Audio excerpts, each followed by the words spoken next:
मैं अब सभी देश के किसानों से सीधी बात करना चाहता हूं और मैं समझता हूं कि आज का दिवस बहुत महत्वपूर्ण है और इसलिए मैं सबसे पहले तो श्रीमान नरेंद्र सिंह जी तोमर, कृषि मंत्रालय के सभी अधिकारी, कृषि विभाग की पूरी टीम, बैंकिंग सेक्टर के मित्र, इन सबको मैं बधाई देता हूं क्योंकि आज छुट्टी का दिन होने के बाद भी बैंक समेत सभी लोग इस कार्यक्रम को सफल बनाने के लिए जुटे हुए हैं और मुझे खुशी है कि कृषि मंत्रालय ने आज का रविवार होने के बाद भी जो दिवस पसंद किया है और उसका कारण बहुत महत्वपूर्ण है, बहुत बड़ा प्रेरक है। आज हल षष्ठी है। हम किसान भाई बहन बहुत भली तरह जानते हैं कि आज हल षष्ठी है, भगवान बलराम जी की जयंती है और किसान भगवान बलराम को पूजता है, हल की पूजा करके ही अपने कारोबार को चलाता है। तो ऐसा एक पवित्र दिवस आज एक बहुत बड़ी योजना लेकर के आए हैं। मैं सभी देशवासियों को विशेष तौर पर मेरे किसान भाइयों बहनों को हल छठ की और दाऊ जन्मोत्सव की बहुत बहुत शुभकामनाएं देता हूं। इस बेहतर पावन अवसर पर देश में कृषि से जुड़ी सुविधाएं तैयार करने के लिए 1,00,000 करोड़ रुपए का विशेष फंड लॉन्च किया गया है। आज के पवित्र दिन पर लॉन्च किया गया है। इससे गांवों गांवों में बेहतर भंडारण, आधुनिक कोल्ड स्टोरेज की चेन तैयार करने में मदद मिलेगी और गांव में रोजगार के अनेक अवसर तैयार होंगे। इसके साथ साथ 8.5 करोड़ किसान परिवारों के खाते में पलक झपकते आपने देखा होगा, स्विच ऑन किया और पीएम किसान सम्मान निधि के 17,000 करोड़ रुपए सीधे सीधे 8.5 करोड़ किसानों के खाते में जमा हो गए। कोई बिचौलिया नहीं, कोई कमीशन नहीं, सीधा सीधा किसान के पास चला गया। संतोष इस बात का है कि इस योजना का जो लक्ष्य था वो लक्ष्य हासिल हो रहा है। हर किसान परिवार तक सीधी मदद पहुंचे और जरूरत के समय पहुंचे, इस उद्देश्य में ये योजना सफल रही है। बीते 1.5 साल में इस योजना के माध्यम से 75,000 करोड़ रुपए सीधे किसानों के बैंक खाते में जमा हो चुके हैं। इसमें से 22,000 करोड़ रुपए था कोरोना के कारण लगे लॉकडाउन के दौरान किसानों तक पहुंचाए गए हैं। साथियों, दशकों से ये मांग और मंथन चल रहा था कि गांव में उद्योग क्यों नहीं लगते।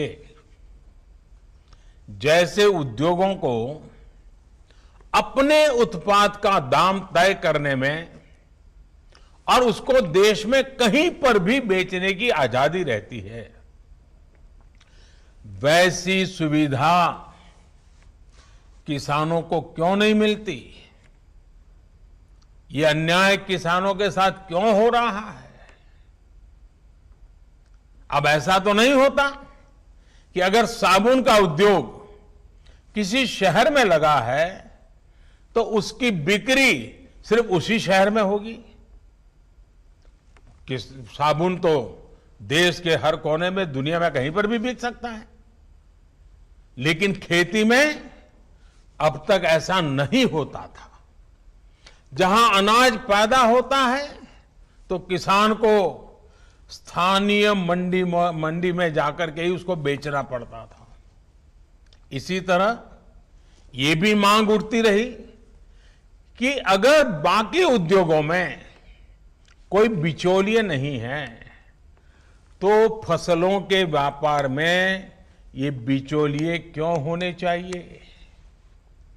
अगर उद्योगों के विकास के लिए इंफ्रास्ट्रक्चर तैयार होता है तो वैसा ही आधुनिक इंफ्रास्ट्रक्चर कृषि के लिए भी मिलना चाहिए।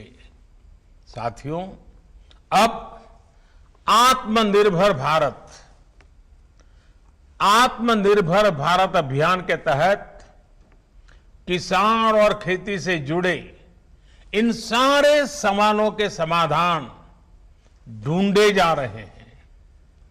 एक देश एक मंडी के जिस मिशन को लेकर के बीते 7 साल से काम चल रहा था वो अब पूरा हो रहा है। पहले इनाम के जरिए एक टेक्नोलॉजी आधारित एक बड़ी व्यवस्था बनाई गई। अब कानून बनाकर किसान को मंडी के दायरे से और मंडी टैक्स के दायरे से मुक्त कर दिया गया है। अब किसान के पास अनेक विकल्प है। अगर वो अपने खेत में ही अपनी उपज का सौदा करना चाहे तो वो कर सकता है, या फिर सीधे वेयर हाउस से इनाम से जुड़े व्यापारियों और संस्थानों को जो भी उसको ज्यादा दाम देता है उसके साथ फसल का सौदा किसान कर सकता है। इसी तरह एक और नया कानून जो बना है उससे किसान अब उद्योगों से सीधी साझेदारी भी कर सकता है। और मैं बताऊं, भारत के उद्योग जगत का जितना निवेश गांव और किसान में होना चाहिए था वो बहुत यानी नगण्य था, मामूली था, और उसमें हमारे कुछ कानून नियम भी आड़े आते थे। अब देखिए, जैसे आलू का किसान चिप्स बनाने वालों से फल उत्पादक यानी बागवान, जूस, मुरब्बा, चटनी, या कोई आयुर्वेदिक पौधे वाले किसान है तो फार्मेसी को, जैसे उत्पाद बनाने वाले जो उद्योग हैं उनके साथ वो पार्टनरशिप कर सकता है। इससे किसान को फसल की बुआई के समय तय दाम मिलेंगे, जिससे उसको कीमतों में होने वाली गिरावट से राहत मिल जाएगी। साथियों, हमारी खेती में पैदावार समस्या नहीं है, बल्कि पैदावार के बाद होने वाली उपज की बर्बादी ये बहुत बड़ी समस्या रही है। इससे किसान को भी नुकसान होता है और देश को भी बहुत नुकसान होता है। इसी से निपटने के लिए एक तरफ कानूनी अड़चनों को दूर किया जा रहा है और दूसरी तरफ किसानों को सीधी मदद दी जा रही है।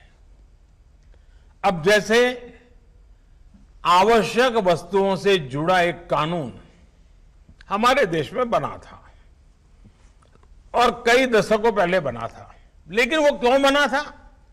क्योंकि उस समय देश में अन्न की कमी थी, भारी कमी थी, और इसलिए उस कानून की जरूरत थी।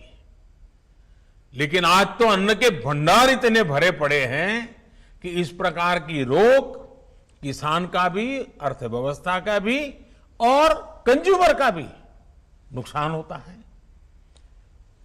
लेकिन बड़ा हैरानगी है कि यह कानून अभी भी चलता रहा, जब हम दुनिया के दूसरे बड़े अन्न उत्पादक बन चुके हैं, तब इस कानून की कोई जरूरत नहीं है। गांव में अगर अच्छे गोदाम नहीं बन पाए, कृषि आधारित उद्योगों को अगर प्रोत्साहन नहीं मिल पाया, तो उसका एक बड़ा कारण ये कानून स्वयं में एक बहुत बड़ा रुकावट था। और इस कानून में यह भी एक दुर्भाग्य रहा कि इस कानून का उपयोग से ज्यादा बाबुओं ने उसका दुरुपयोग किया। इससे देश के व्यापारियों को, निवेशकों को, उनको डराने का काम ज्यादा हुआ। अब इस डर के तंत्र से भी कृषि से जुड़े व्यापार को मुक्त कर दिया गया है।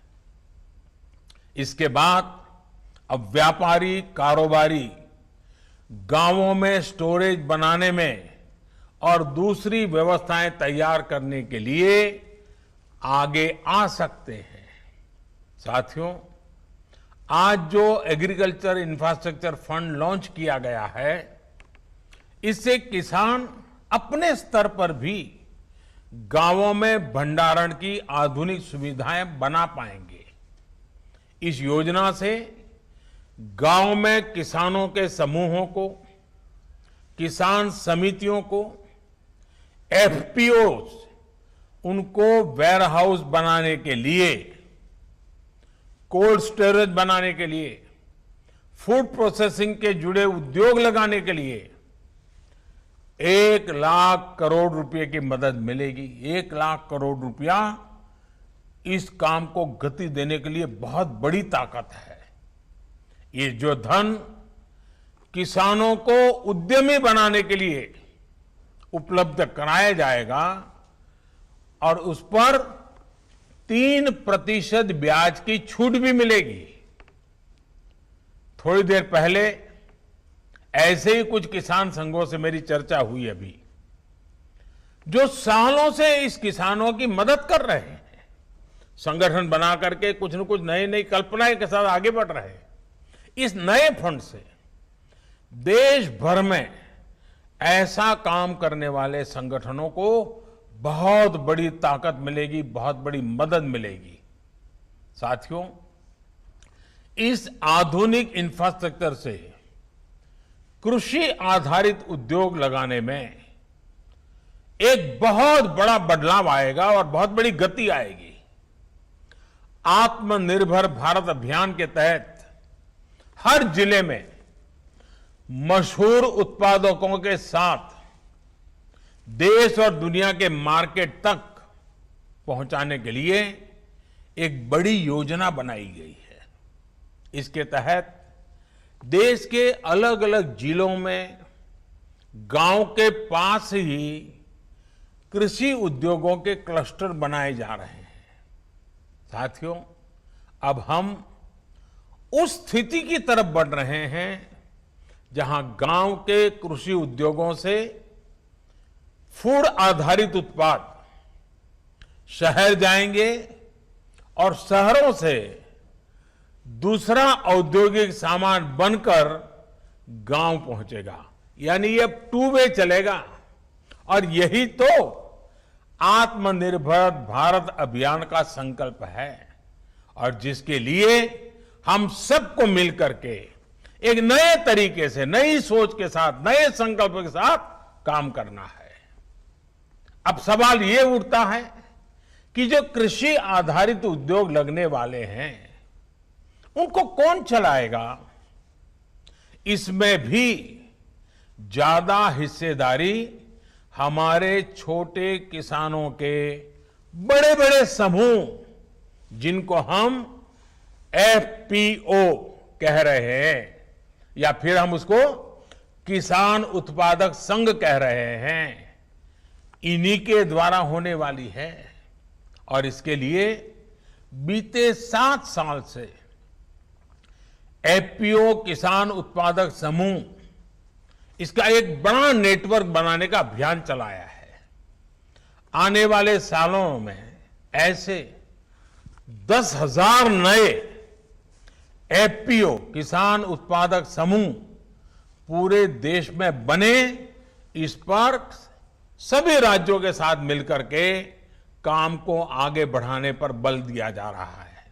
साथियों, एक तरफ एफपीओ के नेटवर्क पर काम चल रहा है, तो दूसरी तरफ खेती से जुड़े स्टार्टअप्स को प्रोत्साहित किया जा रहा है। अभी तक लगभग 350 कृषि स्टार्टअप्स को मदद दी जा रही है। ये startups food, particularly food processing से जुड़े हैं, artificial intelligence, internet of things, खेती से जुड़े स्मार्ट उपकरणों के निर्माण और रिन्यूएबल एनर्जी से जुड़े हैं।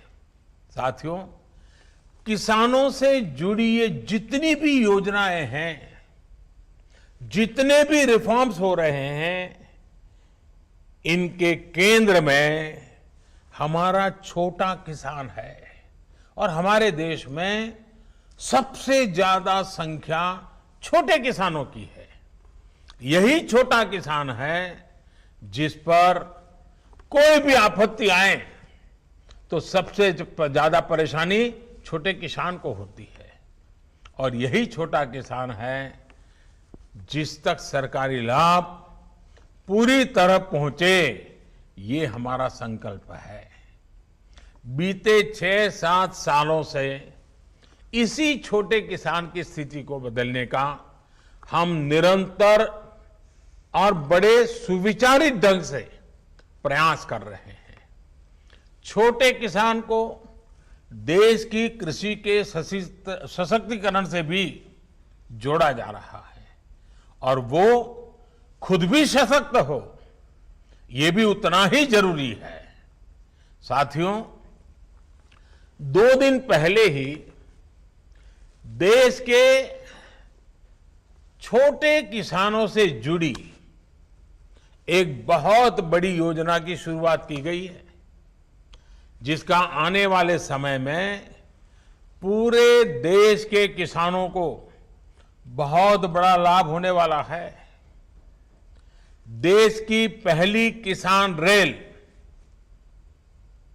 महाराष्ट्र और बिहार के बीच में शुरू हो चुकी है। अब महाराष्ट्र से संतरा, अंगूर, प्याज जैसे अनेक फल सब्जियां लेकर ये ट्रेन निकलेगी और बिना समय गंवाए बिहार पहुंचेगी। फसल की बर्बादी नहीं होगी, और बिहार से जब वापस आएगी तब वहां का मखाना, लीची, पान, ताजा सब्जियां, मछलियां, ऐसे अनेक सामान छोटे छोटे लोगों से लेकर के वो फिर इस तरफ लौटेगी।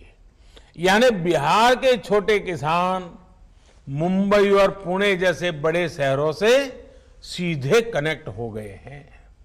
इस पहली ट्रेन का लाभ यूपी और मध्य प्रदेश के किसानों को भी होने वाला है, क्योंकि ये ट्रेन उन किसानों के रास्ते से भी गुजरने वाली है।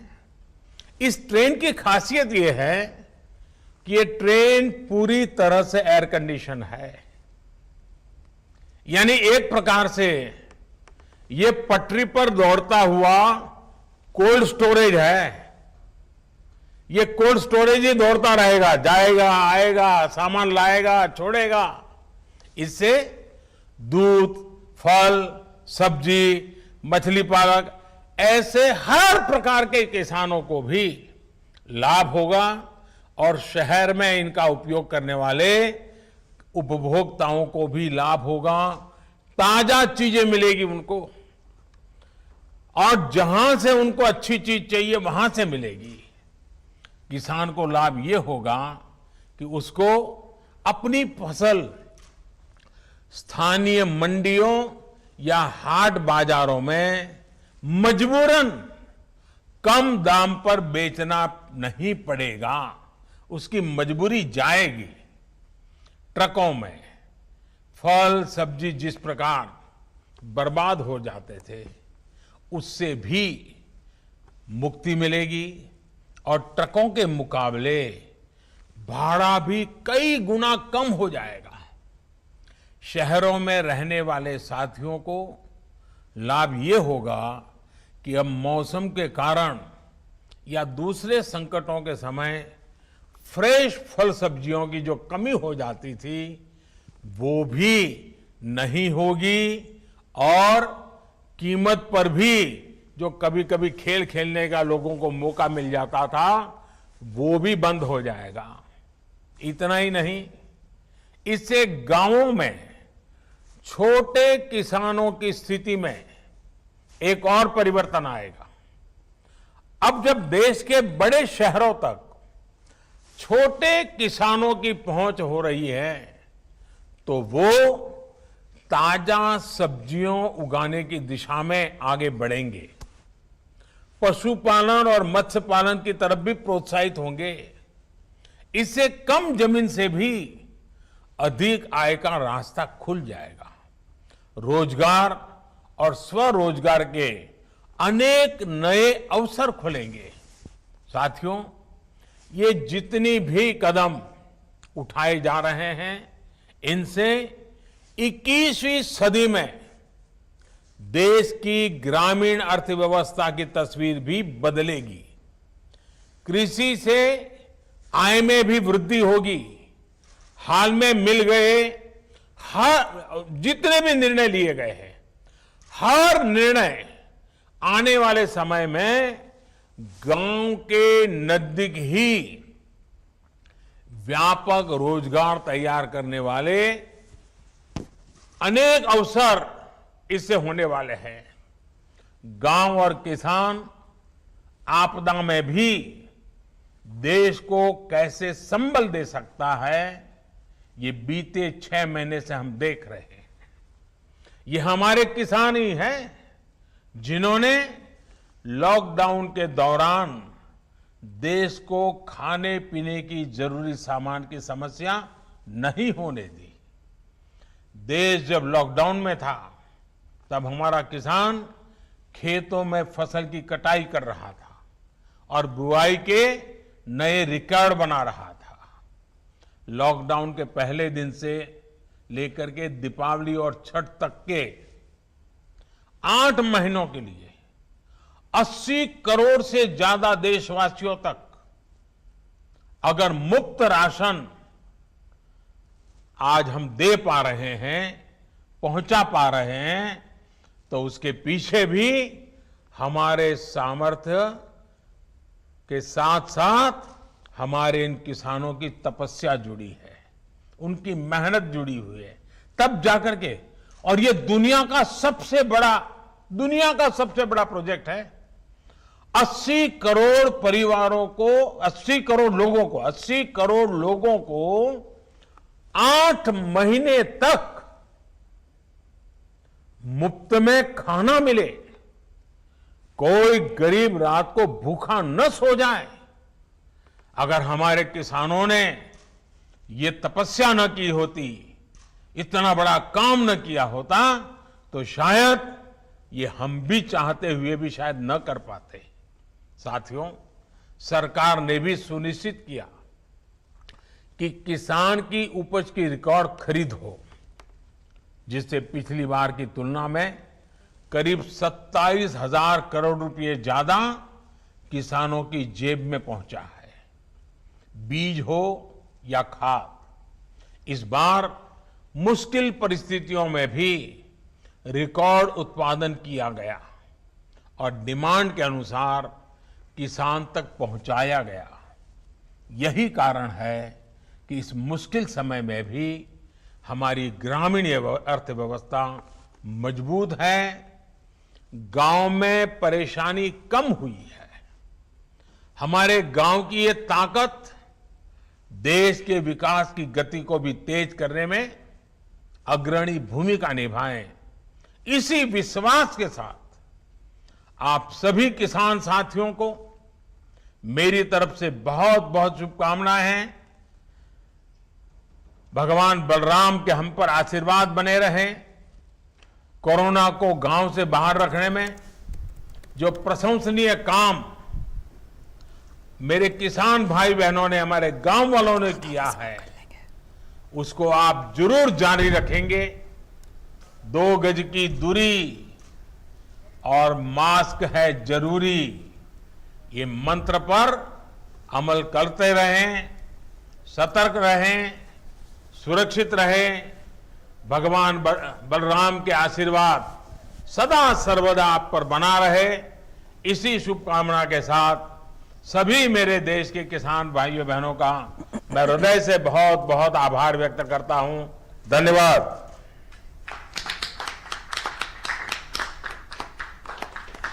हम माननीय प्रधानमंत्री